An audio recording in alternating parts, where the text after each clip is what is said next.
I cheated on my husband of 17 years thinking I'd never get caught, until he exposed everything and left me with nothing but regret. I've been married to Grant Holloway for 17 years. 17 years of shared coffee makers and mortgage payments. 17 years of knowing exactly how he takes his eggs and which side of the bed he prefers. 17 years of being so comfortable with someone that you stop really seeing them anymore. Grant owns a furniture manufacturing business, custom pieces for hotels and restaurants across 3 states. Solid work. Steady income. Reliable. That word kept coming up when I thought about him. Reliable. Safe. Predictable. I'm a regional director for a luxury hotel chain. Travel 4 days a week, managing properties, solving problems, putting out fires. My job is chaos and deadlines and constant motion. Our marriage? Our marriage was the opposite. Quiet dinners. Weekend routines.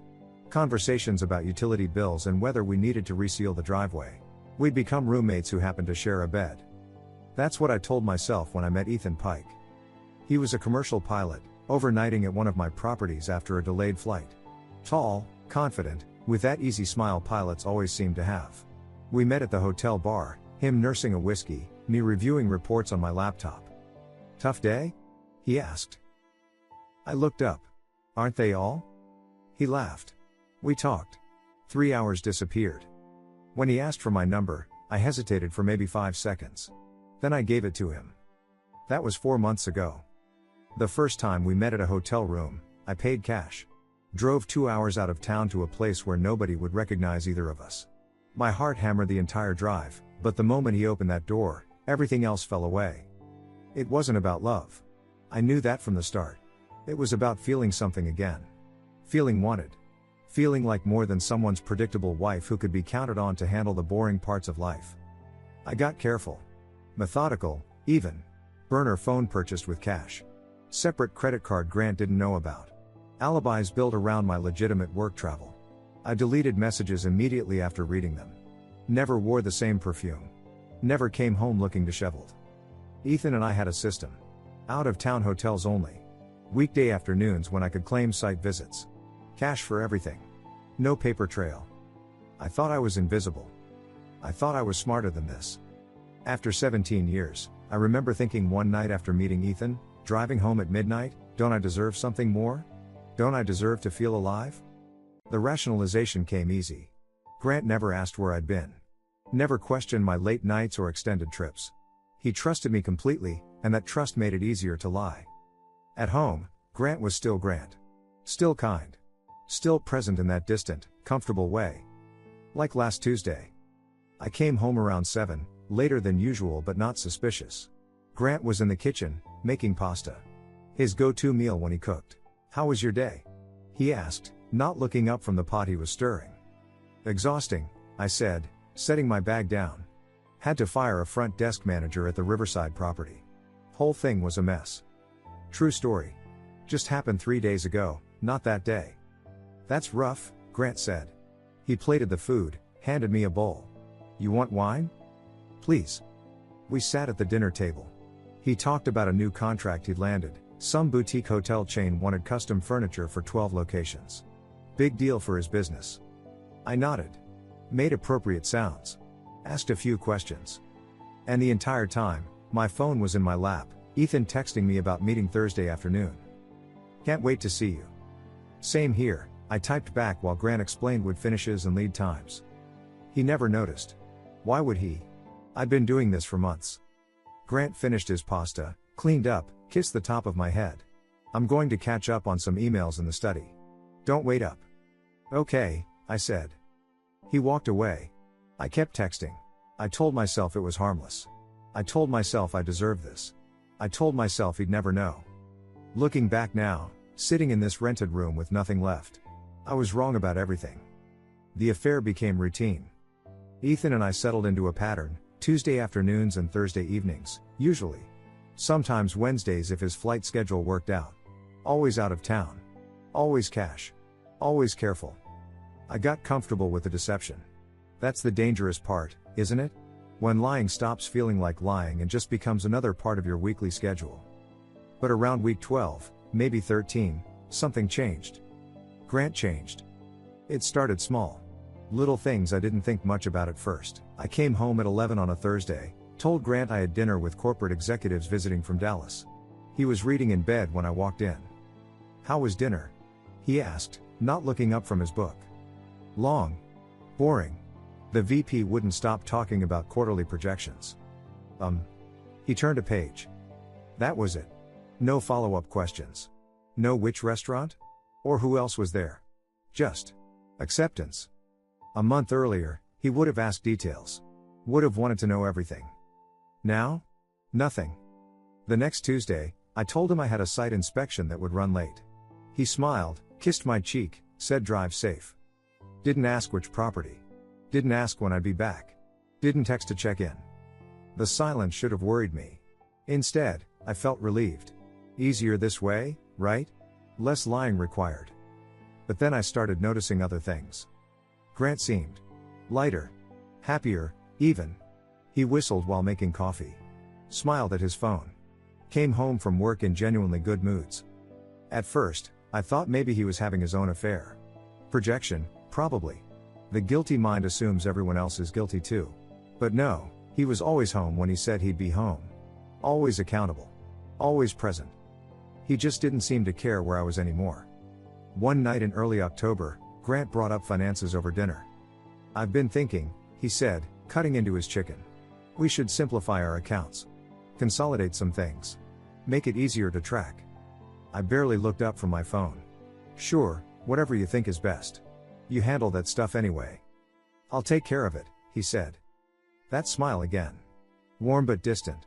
Like he was looking at something just past my shoulder instead of at me. 2 weeks later, he came to me with a stack of papers. "Business stuff," he explained, setting them on the kitchen counter. "My accountant says we need to restructure some things for tax purposes. Just need your signature on a few documents." I was texting Ethan, confirming Thursday's hotel. "Where do I sign?" Grant pointed to the tabs. "Here, here, and here." I signed without reading. Barely glanced at the pages. Why would I? After 17 years, I trusted him completely with the financial details. That was always his domain. "Perfect," Grant said, gathering the papers. "This'll make everything cleaner." "Great," I said, already back to my phone. He stood there for a moment, watching me. When I finally looked up, he was smiling that controlled smile again. "Thanks for trusting me," he said. "Of course," I replied. "Always." Around that same time, Ethan started getting nervous. "Casey's been asking questions," he told me one Thursday afternoon, lying in a hotel bed 40 miles outside the city. Casey was his wife. About my schedule. About why I'm taking so many overnight trips. My stomach dropped. "What did you tell her?" "That the airline changed my routes. That I'm on a new rotation." He ran his hand through his hair. "But she's not stupid. She keeps asking why I'm not flying the same patterns as my crew buddies." "Maybe she's just curious," I said, trying to convince myself as much as him. "Maybe." He didn't sound convinced. "We're careful," I said. "There's no way she knows." "Yeah," Ethan said. "You're right. We're safe." But I could hear the doubt in his voice. That night, I came home to find Grant in his study, surrounded by papers. Documents spread across his desk, files open on his computer, sticky notes everywhere. "What's all this?" I asked from the doorway. He looked up, that same distant smile. "Just organizing things. Planning ahead." "For what?" "The future," he said simply. He turned back to his work. "Don't worry about it. Just business stuff." I went to bed. Pushed down the uneasy feeling settling in my chest. The first sign was subtle. Grant stopped asking questions. Stopped checking in. He smiled more. But it felt distant. Controlled. Like he already knew something I didn't. I should have paid attention. But I was too busy thinking I was getting away with it. Tuesday morning. November 14th. I remember the date because it's burned into my brain now. The day everything ended. Grant was already gone when I woke up. His side of the bed was cold, he must have left early. Nothing unusual about that. He'd been leaving early a lot lately. I got ready for work, same routine as always. Shower, coffee, check emails on my phone while standing at the kitchen counter. Normal Tuesday. I stopped at my usual coffee shop on the way to the office. The one 3 blocks from corporate headquarters where I grab a latte every morning. Handed over my card at the register. Declined. The barista smiled apologetically. Do you have another card? Sometimes the readers act up. Yeah, sorry, I said, fishing out my other credit card. The backup one. Try this. She swiped it. Declined. My face went hot. There was a line forming behind me. 3 people watching this play out. That's weird, I said, forcing a laugh. I'll use cash. I didn't have cash. You know what, I'll just skip it today, I said, backing away from the counter. Sorry about that. I got to my car and sat there, heart pounding. What the hell? Both cards? Probably just a bank security thing. Fraud alert or something. I'd had that happen before when I used my card in multiple states too quickly. I drove to the office, trying to ignore the knot forming in my stomach. First thing I did when I got to my desk was pull up our bank account on my phone. Joint checking, $0. I stared at the screen. Blinked. Refreshed the page. Still 0. Savings account, $0. Investment account, access denied. My hands started shaking. This had to be a mistake. A glitch. Banks made errors all the time, right? I called the customer service number, trying to keep my voice steady. 23 minutes on hold. 23 minutes of automated messages and hold music while my brain ran through every possible explanation. This is Monica, how can I help you today? Hi, yes, I'm looking at my accounts online and they're showing 0 balances. I think there's been some kind of error. Let me pull up your account. Can I have your account number? I gave it to her. Waited while she typed. Okay, I see here that this account was closed on November 7th per signed authorization from the account holder. What? No, I never. It shows here that documents were submitted by Grant Holloway authorizing the closure and transfer of funds. Do you share this account with Mr. Holloway? November 7th. The day I signed those papers. The tax documents. But I didn't know what I was signing. I'm sorry, ma'am, but the authorization appears valid. You may want to speak with Mr. Holloway directly about the details. My throat went dry. Can you tell me where the funds were transferred? I don't have access to that information. You'd need to speak with Mr. Holloway. I hung up. Tried to call Grant.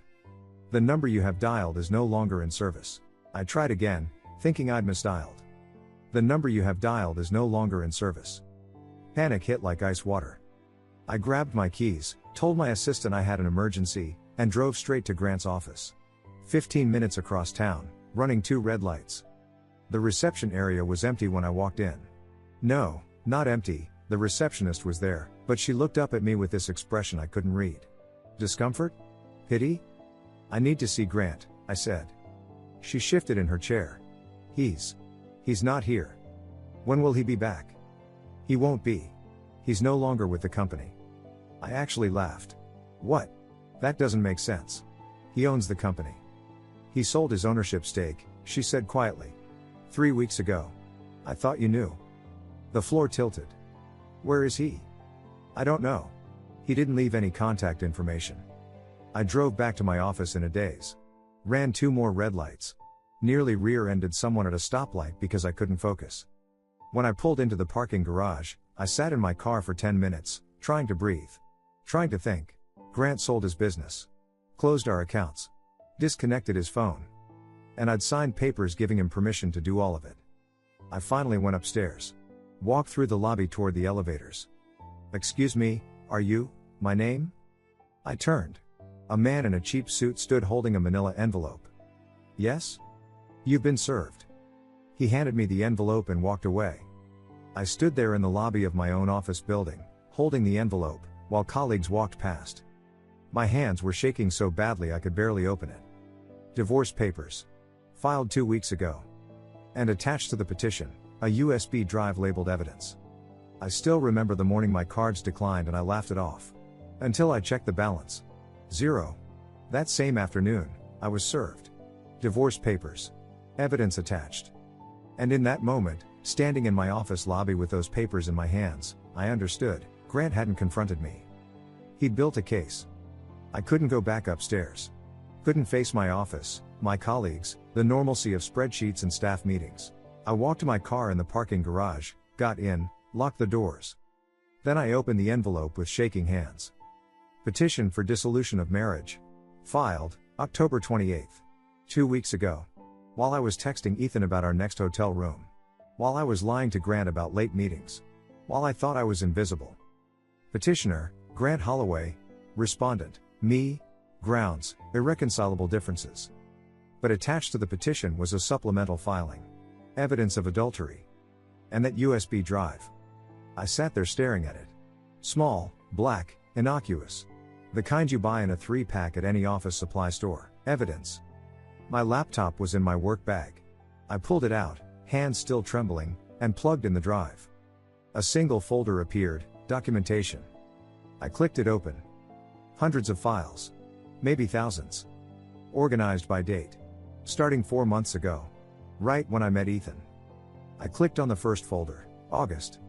Screenshots of text messages. Every single text I'd sent to Ethan. Complete conversations, timestamps visible. Can't wait to see you Thursday. The usual place? Wear that blue dress I like. My stomach dropped. Next folder, hotel receipts. PDFs of every transaction. The cash payments I thought left no trail? He had photos of the receipts. Dates, locations, room numbers. August 15th, Riverside Inn, room 237. August 22nd, Mountain View Hotel, room 412. September 3rd, Cedar Lodge, room 108. Every single one. Next folder, photographs. My car in hotel parking lots. Timestamped. Multiple angles. Me walking into hotel lobbies. Entering rooms. Leaving hours later.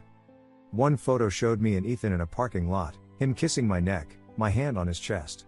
Taken from a distance but clear enough. How? How did he get these? Next folder, GPS data. Maps showing my phone's location. Every Thursday afternoon for 4 months, my phone pinged at hotels 40, 50, 60 miles outside the city. Overlaid with my work calendar showing I'd claimed to be at property inspections that didn't exist. Next folder, timeline.xlsx, a spreadsheet. Color-coded. Cross-referenced. Column A, date. Column B, time. Column C, location. Column D, alibi given to Grant. Column E, actual location, with GPS coordinates. Column F, supporting evidence, link to photo files. Every lie I'd ever told, organized, timestamped, undeniable. I scrolled through months of data. He'd been tracking me since the beginning. Since the very first time with Ethan. While I thought I was being careful, Grant was building this. Documenting. Cataloging. Preparing. I clicked back to the divorce papers, forcing myself to read the details I'd skipped. The documents I signed on October 15th, the tax papers they weren't tax papers. I'd signed a postnuptial agreement transferring sole ownership of our house to Grant. I'd signed documents revoking my access to all joint accounts. I'd signed a voluntary separation of assets agreement. All of it legal. All of it binding. All of it signed by me without reading a single word. I sat in that parking garage for an hour, clicking through files, watching my entire affair laid out like a criminal case. Because that's what it was. That's what Grant had made it. Around 5 p.m., my phone rang. Ethan. I answered. He knows. Grant knows everything. Casey got it too. Ethan's voice was sharp, angry. She got the same package. Everything. Photos, messages, all of it. My blood went cold. What? She's filing for divorce. She's going for full custody. She showed my lawyer everything. Ethan, I didn't. How could you be so careless? He was almost shouting. You said we were safe. You said no one would find out. I thought we were. I paid cash, I deleted messages, well, clearly you weren't careful enough, because my wife has a file folder 2 inches thick with proof of every time we slept in a hotel room. The anger in his voice was like a slap. This is on you, he said. You told me your husband was clueless. You told me he'd never suspect anything. He was clueless, I said weakly. I didn't know he was. Following us? Documenting everything? Yeah, clearly. His laugh was bitter. Casey's lawyer says I'm going to lose my kids because of this. So thanks for that. Ethan, don't call me again. The line went dead. I sat there, phone in hand, staring at my laptop screen. At the evidence. At the timeline. At the proof that while I thought I was getting away with something, Grant was 3 steps ahead the entire time. He hadn't confronted me. He hadn't yelled or cried or demanded explanations. He'd just documented. Screenshots. Dates. Hotel footage. Every lie I'd ever told, organized, time-stamped, undeniable. Grant hadn't confronted me. He'd built a case. And he didn't stop there. Ethan's wife received everything.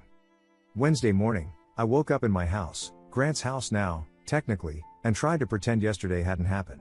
I got ready for work. Same routine. Autopilot.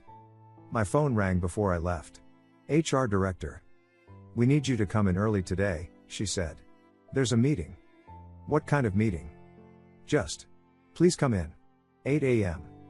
I arrived at 7:45. The HR director was waiting with a regional VP and someone from legal I didn't recognize. They didn't waste time. "We received an anonymous complaint yesterday," the HR director said, sliding a folder across the table. "With supporting documentation." I opened it. Photos. Me entering hotel rooms at 3 different properties in our chain. Timestamps showing they were during work hours. Days I'd claimed to be conducting site inspections. "Company policy is clear," the legal rep said. "Employees cannot use company properties for personal matters. You violated ethics guidelines, misrepresented your work activities, and created liability for the organization. I can explain. We're terminating your employment effective immediately." The VP's voice was flat. "Security will escort you out. You have 15 minutes to collect personal items from your office." "You can't." "We can, and we are." 15 minutes later, I was in the parking garage again, holding a cardboard box with my desk plant and a coffee mug. 10 years with this company. Gone. I drove to Grant's business office. Maybe someone there would know where he was. The building manager met me in the lobby. "Can I help you?" "I'm looking for Grant Holloway. His office is on the 3rd floor." "Not anymore. He terminated his lease last week." "Cleared out completely. Did he leave any forwarding information?" "No, ma'am." I went to his apartment building across town. The doorman recognized me. "Mrs. Holloway," he said carefully. "Is Grant upstairs?" "He moved out. About 10 days ago." 10 days. Before he even filed for divorce. "Did he say where he was going?" "No forwarding address, ma'am." "I'm sorry. I tried calling mutual friends. 5 numbers. 5 voicemails. No one called back. I tried texting them. Read receipts showed they'd seen the messages. No responses. Finally, around noon Wednesday, one friend replied. "Cheryl. We'd been in the same book club for 6 years. He sent us the evidence. We know what you did. Please don't contact me again." I stared at the message. Grant had sent the files to our friends. To everyone we knew. My phone rang. My mother. "Is it true?" she asked. No hello, no preamble. "Mom, your father saw the divorce filing. It's public record. The grounds listed are adultery." "I can explain. We always liked Grant," she said quietly. "He was good to you. And this is how you repaid 17 years? Mom, please. I need some time before we talk again. Your father is very disappointed." She hung up. By Thursday morning, I'd tried every email address I had for Grant. All bounced back. Address not found. His social media accounts, deleted. Not deactivated. Completely gone. His LinkedIn, removed. It was like he'd never existed online. I drove back to the house Thursday afternoon and just sat in the driveway for 20 minutes. This was still my home, right? Even if the papers said otherwise, I'd lived here for 12 years. My things were here. Except when I went inside, something felt wrong. I walked to our bedroom. Opened Grant's closet. Empty. Every suit, every shirt, every pair of shoes, gone. I checked the bathroom. His toiletries, his razor, his cologne, all gone. The guest room where he kept his workout equipment, empty. His office, desk bare, files cleared out, computer gone. I stood in the hallway, trying to remember when I'd last actually looked in these rooms. When had I last paid attention to Grant's things? 2 weeks ago? 3? He'd removed everything while I was with Ethan. While I was busy planning my next lie. I tried his business partner, the only number I had that might still work. "This is Vernon." "Vernon, it's me. I'm trying to reach Grant. He's not interested in speaking with you." "You've talked to him?" "He called last week. Said he was starting over. Needed a clean break from everything." Vernon paused. "He sent me some files. Documentation of what you did." "Vernon, please. He was my friend for 20 years. You humiliated him. Don't call this number again. Click.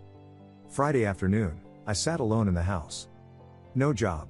No money, my personal credit card was maxed out from before, and I had maybe $200 in an old checking account Grant didn't know about. No husband. No lover, Ethan had made that clear. No friends. No family willing to talk to me. I opened my laptop and tried one more time to find Grant. Property records, he'd transferred the house to his name only on October 15th. The day I signed those papers. Business registrations, his manufacturing company had been sold to Vernon on October 20th. Vehicle registration, his truck was registered to an address in a city 4 hours north. But when I Google mapped it, it was a UPS store. A mailbox. He'd covered every trail. I sat on the couch, our couch, the one we'd picked out together 8 years ago, and stared at the wall. By the end of the week, I had no job, no reputation, no one left willing to defend me. I tried to find Grant. His number? Disconnected. His office? Closed. His apartment? Empty. It was like he'd erased himself. And me along with him, 17 years together, and he ended it without a single argument. No screaming. No tears begging me to explain. No dramatic confrontation where I could apologize or beg for forgiveness. Just silence. And consequences. The eviction notice arrived on Monday. Certified mail. Official seal. 30 days to vacate the premises. I read it twice before it made sense. The property address has been transferred to Grant Holloway per legal documentation filed October 15th. As you are not listed as an owner or authorized tenant, you are required to vacate within 30 days of this notice. October 15th. Those papers again. The ones I'd signed without reading while texting Ethan about which hotel to meet at. I'd given Grant the house. Just handed it over with my signature. I couldn't afford a lawyer to fight it. Couldn't afford anything, actually. That old checking account with $200 was all I had left. I called 3 divorce attorneys that week. The good ones, the ones who might actually be able to help me. I'm sorry, we have a conflict of interest. Mr. Holloway has already retained our services for consultation. All 3 of them. He'd talked to them just long enough that they couldn't represent me. The 4th attorney I called, the one with the strip mall office and the peeling business cards, he at least was honest. Look, I can take your case, but you're not going to win anything. He's got documentation of adultery, you signed away your rights to marital assets, and from what you're telling me, he did everything by the book. You'd be spending money you don't have to fight a case you can't win. So what do I do? Sign the papers. Move on. Start over. I packed what I could fit in my car. Clothes, laptop, a few books. Left behind 12 years of accumulated life, furniture we'd picked out together, wedding photos, kitchen appliances I'd registered for when I still believed in forever. None of it mattered anymore. I found a room for rent on the east side of town. $400 a month. Shared bathroom down the hall. No kitchen, just a hot plate if I wanted to cook. The landlord didn't run a credit check. Just asked for first month's rent in cash. I moved in on a Wednesday. 2 weeks and 3 days after my cards declined at that coffee shop. That's all it took. 17 years reduced to a rented room with water-stained ceiling tiles and a window that looked out at a brick wall. I sat on the bed, a twin mattress with springs that creaked when I shifted, and tried to piece together the timeline. When did Grant know? How long had he been planning this? The evidence folder started in August. Right when I met Ethan. Had Grant known from the very beginning? Or did he suspect and start watching? Those late nights in his study, surrounded by papers. He wasn't working. He was building the case. Those documents he asked me to sign. Tax papers. Business restructuring. All lies. But I'd trusted him completely, so I never questioned it. That smile he had in those final weeks. Distant but controlled. He was already gone. Already 3 steps ahead. Already executing his plan while I thought I was getting away with something. He didn't need to confront me. Didn't need to scream or throw things or demand I explain myself. He just needed to remove me from his life completely. And that's exactly what he did. I thought about Ethan. Hadn't heard from him since that phone call. I checked his social media once, saw a post from his wife's lawyer about their divorce settlement. Ethan lost custody. Supervised visitation only. I felt nothing. No guilt. No satisfaction. Just emptiness. The revenge wasn't the divorce. It wasn't taking the money or the house. The revenge was the erasure. Grant didn't destroy me. He just stopped acknowledging I existed. And somehow that was worse than any confrontation could have been. No closure. No final conversation where I could apologize or explain or beg forgiveness. Just silence. I pulled out my phone, scrolled through old photos. Found one from our second anniversary. Both of us smiling on a beach somewhere, his arm around my shoulders, me leaning into him like he was the only solid thing in the world. We looked happy. We were happy, back then. When did I stop appreciating what I had? When did comfortable become boring? When did 17 years of trust and partnership become something I was willing to throw away for hotel rooms and secret texts? I stared at that photo for a long time. Then I put my phone away. It didn't matter when or why. It only mattered what I did. And what Grant did in response. Outside my window, I could hear traffic. Car horns. Someone shouting in the street. Normal city sounds. Life continuing like nothing had happened. Because for everyone else, nothing had. This was just my consequence. Mine alone. I lay back on the creaking mattress and stared at the water stains on the ceiling. 17 years together, and he ended it without a single argument. No screaming. No closure. Just silence. And consequences. Now I sit alone in a rented room, replaying every moment I thought I was in control. I didn't lose my marriage that week. I lost everything. And the worst part? He never once looked back. Thank you so much for watching until the end. If you really like our videos, please don't forget to like, share, and subscribe. Have a great day.